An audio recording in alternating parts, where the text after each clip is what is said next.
In the winter of 1851, a discovery was made by a teacher named Elizabeth Hartwell in the basement of St. Catherine's Academy for Young Ladies, a discovery that would haunt her for the rest of her life. Behind a false wall in what seemed to be an abandoned storage room, she found 24 small beds, each with iron shackles still attached to the headboards. Beside each bed lay a single possession, a torn doll, a faded ribbon, a small wooden cross. On the wall, written in what appeared to be a child's desperate scroll, were the words, "We are still here." So deep did the Massachusetts authorities bury Elizabeth's report that it didn't surface again until 1987, when renovation workers found her original testimony sealed in a mason jar behind the Academy's altar. What they discovered about the fate of those 24 orphan girls would reveal one of New England's most carefully guarded secrets. A secret that 3 women calling themselves nuns had killed to protect. Before we continue with the story of St. Catherine's Academy, I need to tell you something important. This channel isn't for everyone, only for those brave enough to uncover the darkest secrets that history tried to bury.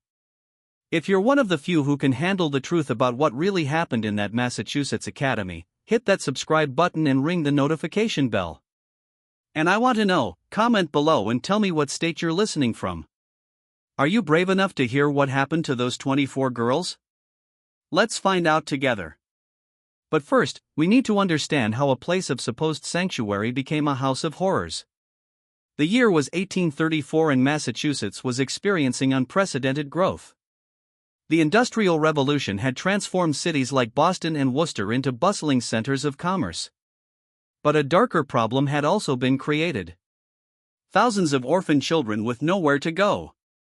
Salem, Massachusetts in 1834 was a city still carrying the weight of its infamous past.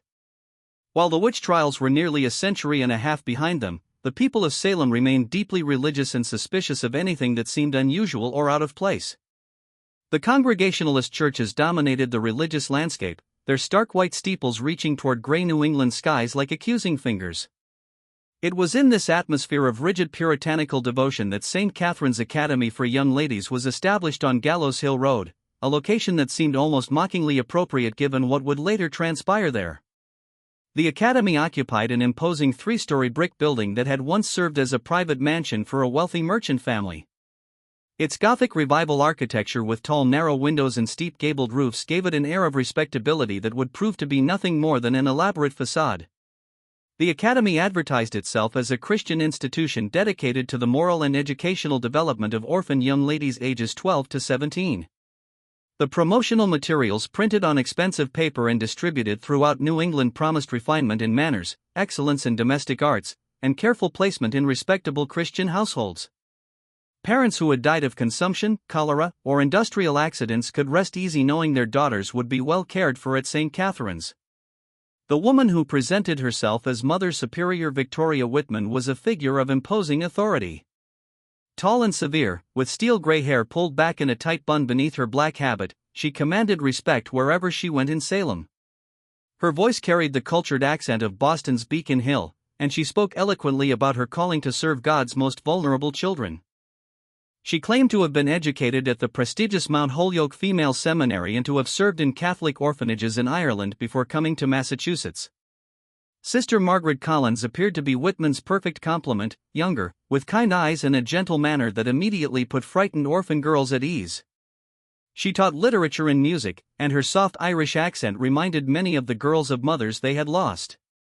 Children who arrived at St. Catherine's traumatized and grieving found in Sister Margaret a maternal figure who seemed to genuinely care about their welfare. The third member of their Holy Trinity was Sister Agnes Murphy, a stern woman in her 40s who served as the Academy's disciplinarian and business manager. She handled all correspondence with families seeking to adopt, managed the Academy's finances, and maintained the strict daily schedule that governed every aspect of the girls' lives. Her habit was always spotless, her rosary always at her side, and her word was law within the Academy's walls. The people of Salem welcomed St. Catherine's Academy with open arms. Here, finally, was a solution to the growing problem of orphan children. The Congregationalist ministers praised the work being done there despite their theological differences with Catholicism. After all, these women were caring for children that the Protestant community had struggled to accommodate. The mayor of Salem himself attended the Academy's dedication ceremony in September 1834, praising Mother Superior Whitman's Christian charity and maternal devotion. The girls who arrived at St. Catherine's came from across New England. There was Mary O'Brien, 13 years old, whose parents had died in a factory fire in Lowell. Sarah Thompson, 15, had been orphaned when consumption claimed her entire family in a tenement building in Boston. Little Catherine Murphy, no relation to Sister Agnes, was only 12 when her father died in a railroad accident, and her destitute mother could no longer care for her. Each girl who arrived was given the same welcome: a hot meal, a clean bed, and the promise of a better future. They were told they would receive an education that would prepare them to be teachers, governesses, or wives to respectable men. Most importantly, they were told that when they reached 18, the sisters would help them find placement with fine Christian families who would provide them with opportunities they never could have imagined. The daily routine at St. Catherine's was rigorous but not unusual for the time.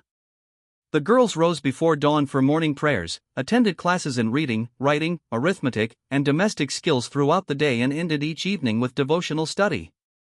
They wore simple gray dresses and white aprons, their hair pulled back in modest styles. They learned to embroider, to manage a household, to cook simple meals, and to conduct themselves as proper Christian ladies. From the outside, St. Catherine's Academy appeared to be everything it claimed to be. The few visitors who were allowed inside saw well-behaved girls engaged in their studies, clean dormitories with simple but adequate furnishings, and devoted religious women who had sacrificed worldly pleasures to serve God's children. When local ministers or government officials visited, they saw exactly what Mother Superior Whitman wanted them to see.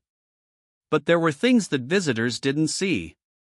They didn't see the third floor of the building, which was always kept locked and was explained as storage for seasonal items. They didn't see the basement workshop, where, according to Mother Superior Whitman, the girls learned advanced domestic skills, a workshop that was always empty when visitors were present. They didn't notice that while new girls regularly arrived at the academy, none of the longtime residents seemed to be aging out of the program. Most importantly, they didn't question why in 17 years of operation, not a single girl who had been placed with a Christian family had ever written to friends still at the academy or returned for a visit or been seen anywhere in Massachusetts again. The first sign that something was terribly wrong at St. Catherine's Academy came not from within its walls, but from a completely unexpected source. A young woman named Emma Prescott, who worked as a seamstress in Boston's North End. It was a cold February morning in 1843, nearly 9 years after the Academy's founding, when Emma was walking to work through the narrow streets near the harbor. As she passed an alley between two brick tenements, she heard something that stopped her in her tracks. A young voice singing a lullaby that she recognized immediately. It was a song that her friend Mary O'Brien used to sing at the textile mill where they had both worked before Mary's parents died in the fire. Emma followed the sound to a small window on the second floor of a building that she knew by its reputation to be one of Boston's most notorious brothels. The window was covered with heavy curtains, but through a small gap, she caught a glimpse of a young woman with dark hair and familiar features. Even after 3 years, Emma was certain she was looking at Mary O'Brien, the same Mary O'Brien, who was supposed to be living happily with a Christian family somewhere in Massachusetts. What Emma saw in that brief moment would haunt her forever. Mary, if it was indeed Mary, appeared to be wearing a silk dress that was far too sophisticated for a girl of 16. Her hair was arranged in an elaborate style that seemed completely at odds with the modest orphan girl Emma remembered. But it was Mary's eyes that disturbed Emma most. They held a hollow, distant expression that spoke of experiences no child should ever endure. Emma stood frozen in that alley for several minutes, trying to convince herself that she had been mistaken. But the lullaby continued, and the voice was unmistakably Mary's. When Emma finally gathered the courage to approach the building's front door, she was met by a large man who made it clear that respectable young ladies had no business in that part of town. That evening, Emma wrote a letter to St. Catherine's Academy addressing it to Mary O'Brien and asking about her friend's welfare. She mentioned that she thought she had seen Mary in Boston and wondered if she might be visiting the city. Emma expected a prompt reply explaining that Mary was well and happy with her adoptive family, perhaps even including a letter from Mary herself. Instead, Emma received a response that chilled her to the bone. Sister Agnes Murphy wrote back within a week, but her letter raised more questions than it answered. She thanked Emma for her concern, but explained that Mary O'Brien had been placed with a devout family in western Massachusetts more than 2 years earlier. The family, she wrote, had specifically requested privacy and did not wish to maintain correspondence with Mary's former acquaintances. Sister Agnes added that Mary was thriving in her new environment and had expressed her desire to focus entirely on her new life. The letter's tone was formal and final, clearly meant to discourage any further inquiries, but Emma noticed something odd about the handwriting. Having worked as a seamstress, she had developed a keen eye for detail, and she was certain that the letter had been written by 2 different people. The main text appeared to be in Sister Agnes's careful script, but the signature at the bottom looked different, more hurried, as if someone else had signed Sister Agnes' name. Emma might have let the matter drop. But 3 months later, she had another disturbing encounter. While shopping at Faneuil Hall, she saw a well-dressed gentleman leading a young girl by the arm toward a waiting carriage. The girl was perhaps 14 years old with light brown hair and freckles across her nose. Emma was almost certain she recognized her as Sarah Thompson, another girl from St. Catherine's Academy who was supposed to have been adopted by a loving family. But this girl wasn't dressed like the daughter of a respectable family. Her clothing was expensive but inappropriate for a child her age, the kind of clothing Emma had seen on women in the more questionable establishments near the waterfront. The girl's eyes held the same hollow expression Emma had seen in Mary's face, and she moved with the listless compliance of someone who had learned not to resist. Emma tried to approach them, but the gentleman, a man in his 50s with the bearing of wealth and authority, hurried the girl into the carriage before Emma could get close enough to speak. As the carriage pulled away, Emma caught a glimpse of the girl's face pressed against the window. For just a moment, their eyes met, and Emma saw something that made her stomach turn. A desperate plea for help that the girl dared not voice. That night, Emma made a decision that would put her own life in danger. She wrote a second letter to St. Catherine's Academy. This time asking more direct questions. She mentioned seeing both Mary and Sarah in Boston, and she asked Sister Agnes to provide specific information about where the girls had been placed.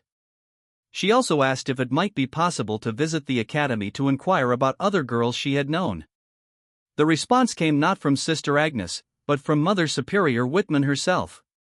The letter was brief and polite, but its message was unmistakably threatening. Mother Superior Whitman wrote that Emma's continued inquiries were disturbing the peace of mind of girls who have found happiness in their new lives. She suggested that Emma's imagination might be leading her to see familiar faces where none existed, and she strongly advised that Emma focus on her own circumstances rather than dwelling on the past.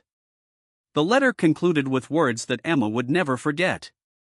Young women who persist in pursuing matters that do not concern them often find that their own safety and reputation may be called into question. I trust that a sensible girl like yourself will understand the wisdom of allowing sleeping dogs to lie. Emma understood the threat perfectly, but she also understood that she had stumbled upon something far more sinister than a simple case of miscommunication. 2 girls who were supposed to be living with Christian families were instead appearing in circumstances that suggested a fate far worse than orphanhood.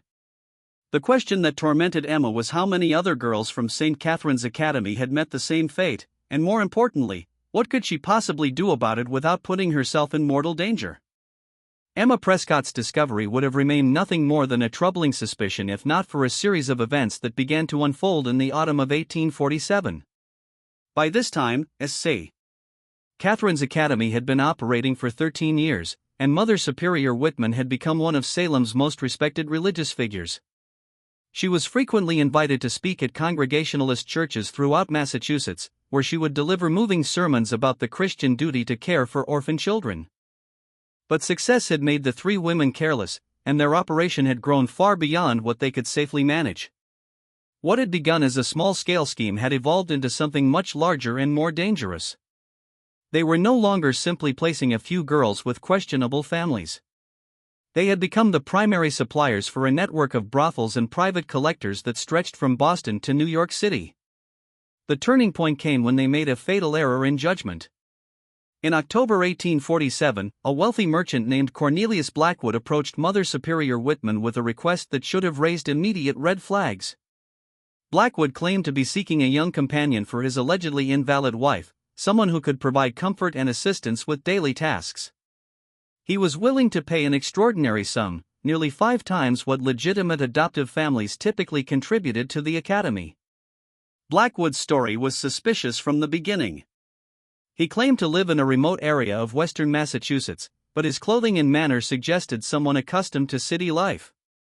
He spoke of his wife's illness in vague terms and seemed reluctant to provide specific details about his household. Most troubling of all, he insisted on meeting potential candidates in private, claiming that his wife's delicate condition required absolute discretion. A legitimate religious institution would have refused such a request, but Mother Superior Whitman saw only the financial opportunity. She arranged for Blackwood to meet three of her girls, 15-year-old Catherine Murphy, 14-year-old Elizabeth Porter, and 16-year-old Hannah Clark. All three were described as particularly lovely and well-behaved, qualities that had made them valuable commodities in the Academy's true business. What Mother Superior Whitman didn't know was that Cornelius Blackwood didn't exist. The man calling himself Blackwood was actually Detective Inspector William Ashworth of the Boston Police Department, working undercover on a case that had been developing for months. The investigation had begun when the body of a young woman was pulled from Boston Harbor in the summer of 1847. The victim appeared to be about 18 years old with dark hair and delicate features that suggested she had once been well cared for. What made the case unusual was a small tattoo on the girl's wrist, a simple cross with the letters SC beneath it. Detective Ashworth had seen similar markings before, always on young women found dead in circumstances that suggested they had been involved in prostitution. But these particular markings were different. They appeared to be amateur work, the kind of tattoo that might be applied by someone without professional skill. More importantly, the SC initials suggested an institutional connection that went beyond simple street-level prostitution. Ashworth's investigation had led him through Boston's underground network of brothels and private clubs catering to wealthy men with particular tastes. What he discovered was a carefully organized system that provided young girls to clients who were willing to pay premium prices for what they called fresh inventory. The girls in this network were not typical street prostitutes. They were educated, well-mannered young women who had been trained to serve the specific needs of Boston's elite. The trail had eventually led Ashworth to S.A. Catherine's Academy, but not through any direct evidence. Instead, he had noticed a pattern in the missing persons reports that crossed his desk. Over the past 13 years, dozens of young women had simply vanished from Massachusetts without a trace. They weren't runaways from troubled families. They were girls who had been placed in what appeared to be legitimate institutions or adoptive homes, only to disappear completely. When Ashworth began investigating these disappearances more closely, he found that an unusually high number of them had connections to St. Catherine's Academy. Girls who had been successfully placed with Christian families were never seen again, never wrote letters to friends, never appeared in marriage records or death certificates. It was as if they had been erased from existence. The undercover operation at St. Catherine's was Ashworth's attempt to gather evidence of what he suspected was a sophisticated trafficking operation. What he found when he met with Mother Superior Whitman exceeded his worst expectations.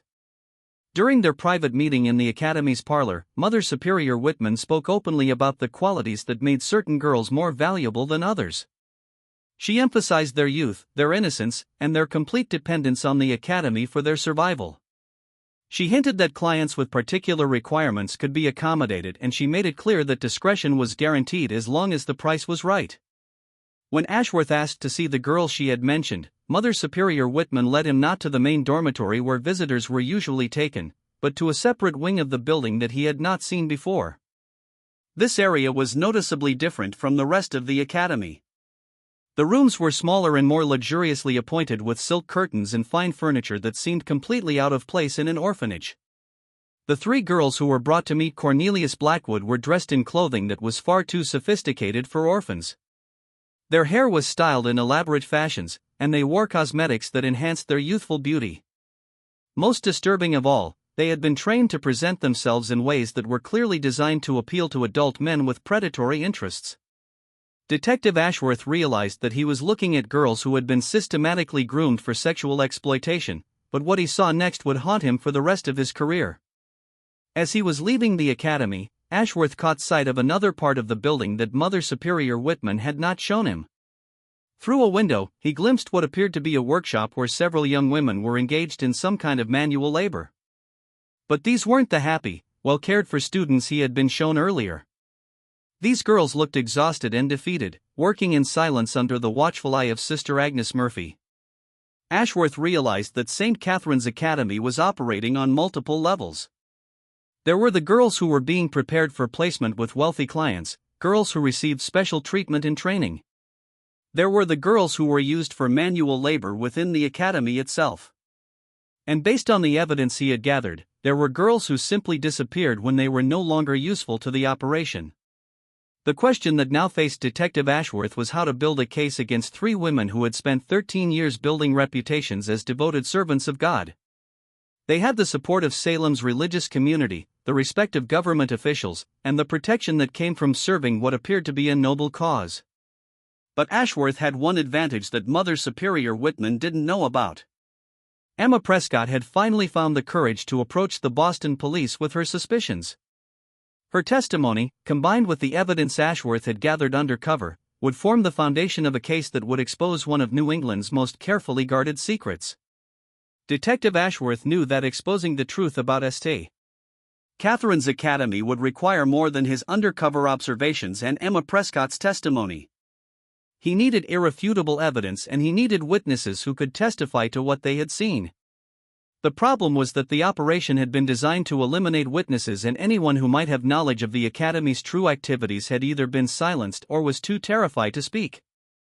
The breakthrough came from an unexpected source, Dr. Nathaniel Webb, the physician who served as the Academy's medical examiner.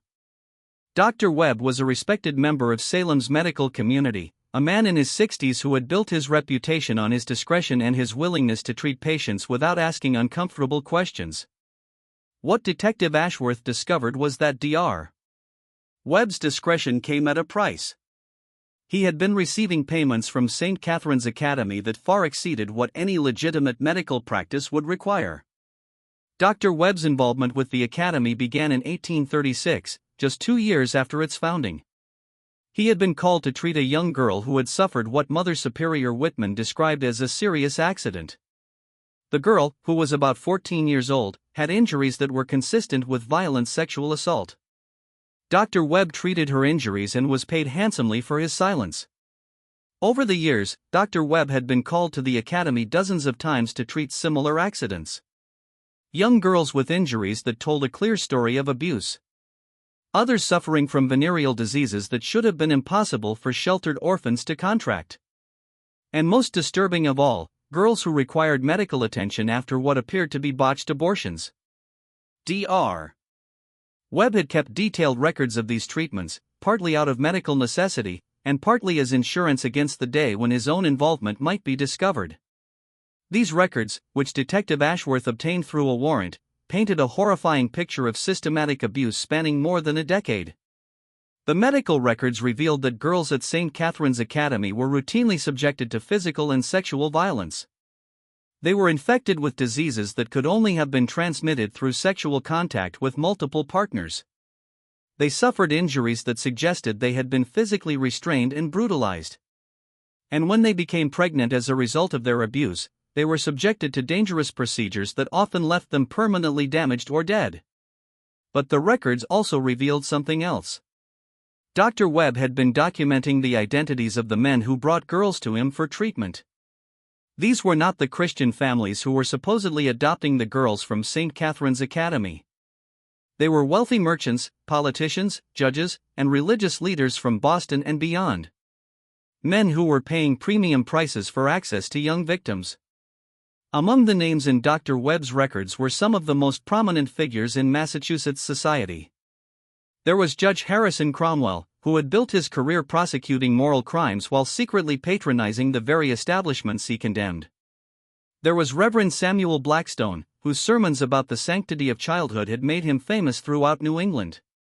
There was even Mayor Robert Thornton of Boston himself, a man who had publicly praised St. Catherine's Academy for its Christian service. Detective Ashworth realized that he was looking at evidence of a conspiracy that reached far beyond 3 women running a single institution.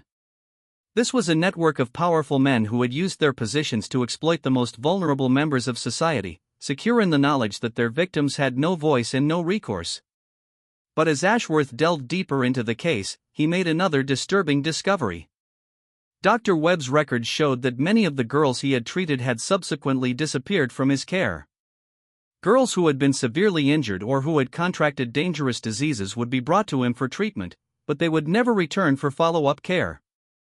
When he inquired about their welfare, he was told that they had recovered completely and had been placed with new families.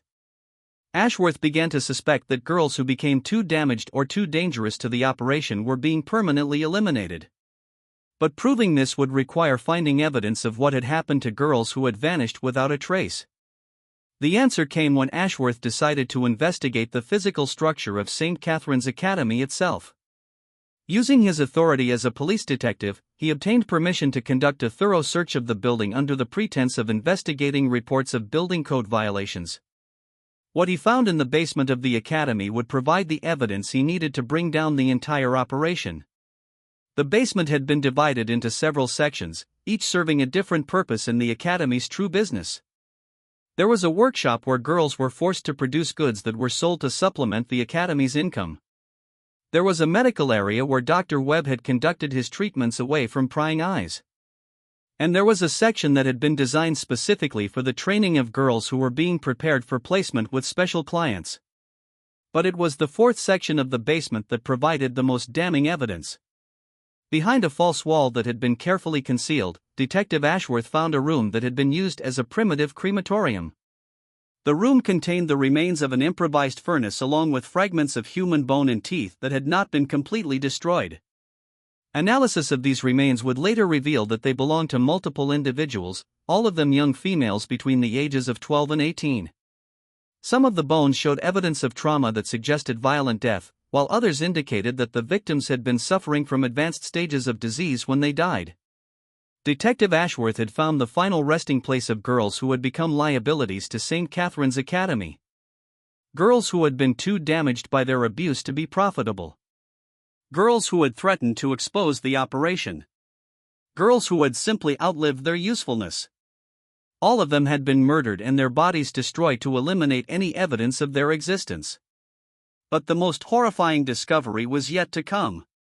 In a hidden compartment near the crematorium, Ashworth found a ledger that detailed every transaction the Academy had conducted over its 13 years of operation. The ledger contained the names of clients, the amounts they had paid, and detailed descriptions of the services they had received. It also contained a complete record of the girls who had been retired from the operation, more than 40 young women who had been murdered when they were no longer useful. The ledger was signed by all three women, Mother Superior Victoria Whitman, Sister Margaret Collins, and Sister Agnes Murphy. But it was also signed by someone else, someone whose involvement in the operation had been carefully concealed until now. The fourth signature belonged to Father Patrick Alvey, the priest who had supposedly helped establish St. Catherine's Academy as a Catholic institution. Alvey, it turned out, was not a priest at all, but another criminal who had assumed a false identity to provide religious legitimacy to the operation. Detective Ashworth now had evidence of a criminal conspiracy that involved not just 4 individuals, but a network of wealthy and powerful men who had used their positions to exploit vulnerable children. But bringing these criminals to justice would prove to be far more dangerous than gathering evidence against them. As Detective Ashworth prepared to present his evidence to the Massachusetts Attorney General, he began to understand why the St. Catherine's Academy operation had been able to continue for so long without detection. The network of clients who had patronized the academy included some of the most powerful men in the state. Men who had the resources and connections to make problems disappear. The first indication that Ashworth was in danger came when his superior, Captain Thomas Brennan, called him into his office for what was supposed to be a routine briefing on the case. Captain Brennan had always been supportive of Ashworth's work, but his demeanor during this meeting was noticeably different. He seemed nervous, distracted, and reluctant to discuss the details of the investigation. "Detective Ashworth," Captain Brennan said, avoiding eye contact, "I've been reviewing your reports on this St. Catherine's matter, and I'm concerned that you may be overreaching your authority. These are serious accusations you're making against respected members of the community." Ashworth was stunned. "Captain, the evidence is overwhelming. We have medical records, financial documents, physical evidence of murder. These women have been trafficking children for 13 years. Evidence can be misinterpreted," Detective Brennan replied carefully. What appears to be criminal activity might simply be the result of poor record-keeping or unfortunate misunderstandings. I think it would be wise to proceed with extreme caution. That evening, Ashworth received a visit at his home from someone he hadn't expected to see. Judge Harrison Cromwell, whose name had appeared multiple times in Dr. Webb's medical records as a client of St. Catherine's Academy. Judge Cromwell arrived without warning, accompanied by two men who were clearly not court officials. He was polite but firm as he explained to Ashworth that the investigation into St. Catherine's Academy was causing considerable concern among Boston's business community. "Detective Ashworth," Judge Cromwell said, settling into a chair in Ashworth's parlor without being invited. "You've built a reputation as a thorough and dedicated officer of the law. That's why I'm confident you'll understand the delicate nature of the situation we're discussing." "Your Honor, if you're here to discuss an active investigation, I should point out that this is highly irregular," Ashworth replied, his hand instinctively moving toward his service weapon. "Nothing irregular about community leaders taking an interest in the welfare of our institutions," the judge said smoothly. "St. Catherine's Academy has served this community for 13 years. The women who run it have devoted their lives to caring for orphan children. It would be a tragedy if unfounded accusations were to destroy their good work." Judge Cromwell leaned forward, his tone becoming more direct. "I understand you've been talking to Dr. Webb about his medical practice. Dr. Webb is an old man, Detective. His memory isn't what it used to be, and his records. Well, medical records from that era can be difficult to interpret. It would be unfortunate if an elderly physician's failing memory were to cast doubt on the sterling reputation of a charitable institution." The message was clear. Dr.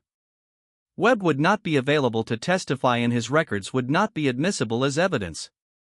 But Judge Cromwell wasn't finished.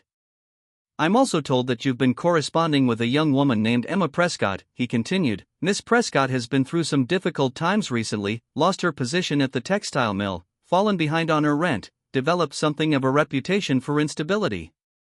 It would be a shame if her troubles were to worsen because she allowed her imagination to run away with her." Ashworth felt a chill run down his spine.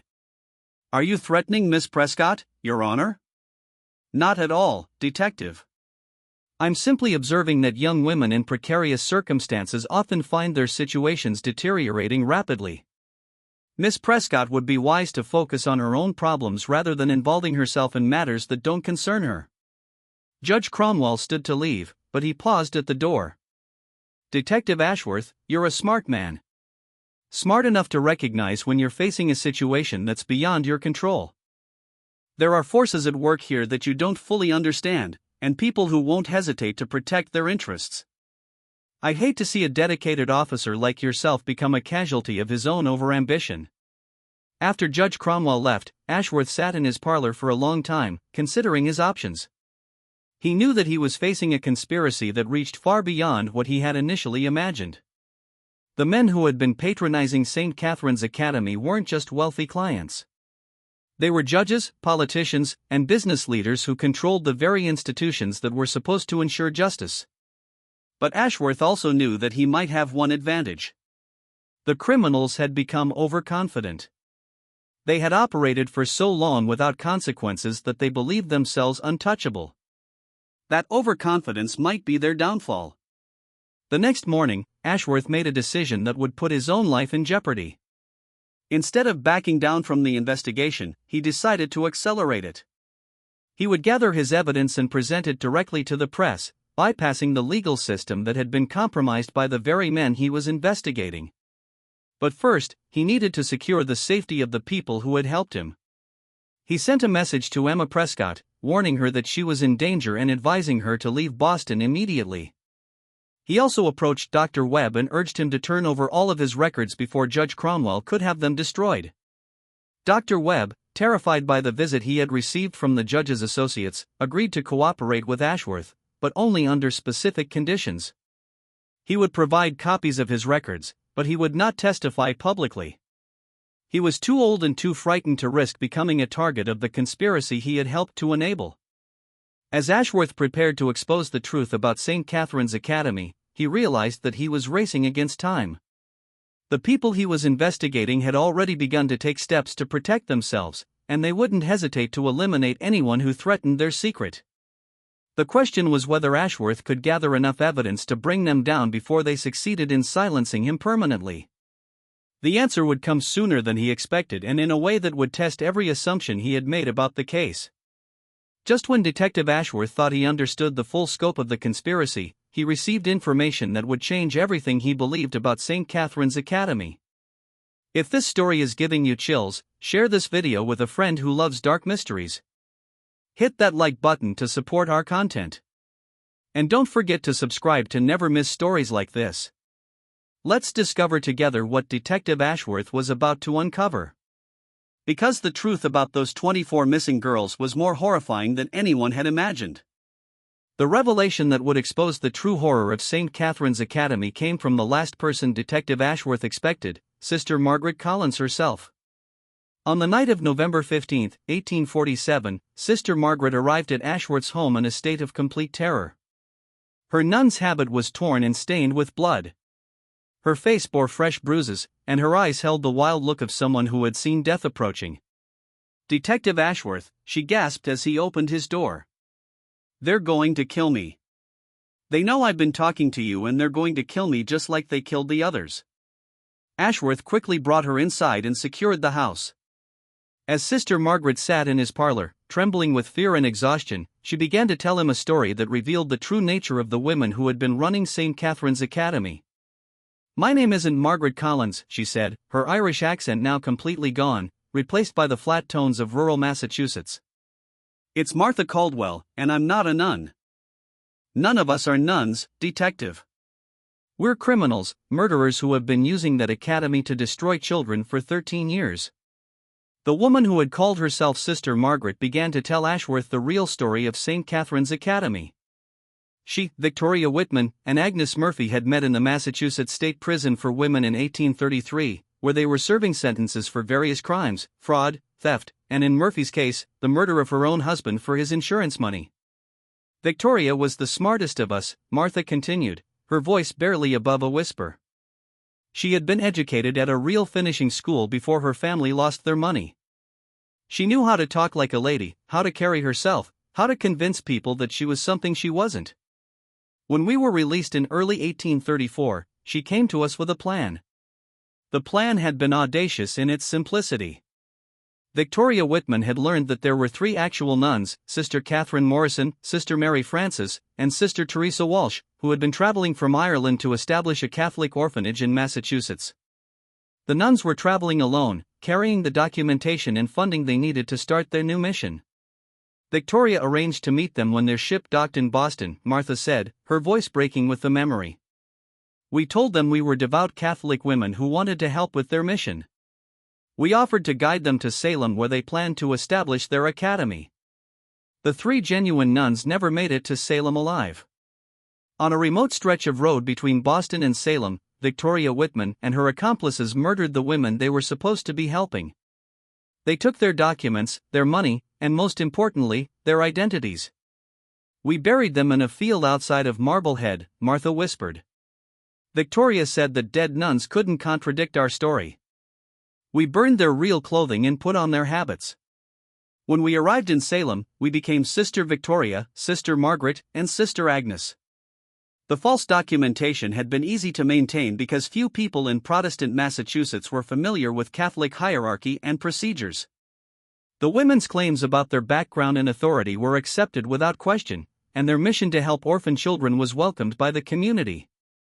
"For the first year, we actually tried to run a legitimate orphanage," Martha continued. "We thought we could take the money we had stolen from the real nuns and build a life for ourselves. But Victoria had bigger plans. She realized that there was much more money to be made from the girls than from simply caring for them. The transition from legitimate orphanage to trafficking operation had been gradual. It began when a wealthy Boston merchant approached Victoria Whitman about adopting a girl, but made it clear that his intentions were not paternal. Victoria realized that there were men willing to pay extraordinary sums for access to young, vulnerable girls who had no family to protect them. Victoria started by identifying girls who wouldn't be missed, Martha explained. Girls who had no relatives, no friends outside the academy, no one who would ask questions if they disappeared. She would tell the community that these girls had been placed with wonderful families, and everyone believed her because she was Mother Superior Victoria Whitman, a devoted servant of God. But the operation had grown far beyond what Martha had ever imagined it would become. What had started as selling a few girls to wealthy perverts had evolved into a sophisticated network that supplied children to brothels throughout New England. The academy became a recruitment center, a training facility, and ultimately a disposal site for girls who were no longer useful.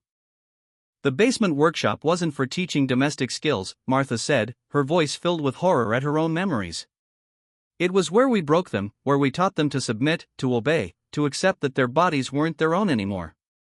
Girls who resisted were beaten until they learned compliance. Girls who tried to escape were made examples of. Martha described a systematic process of psychological and physical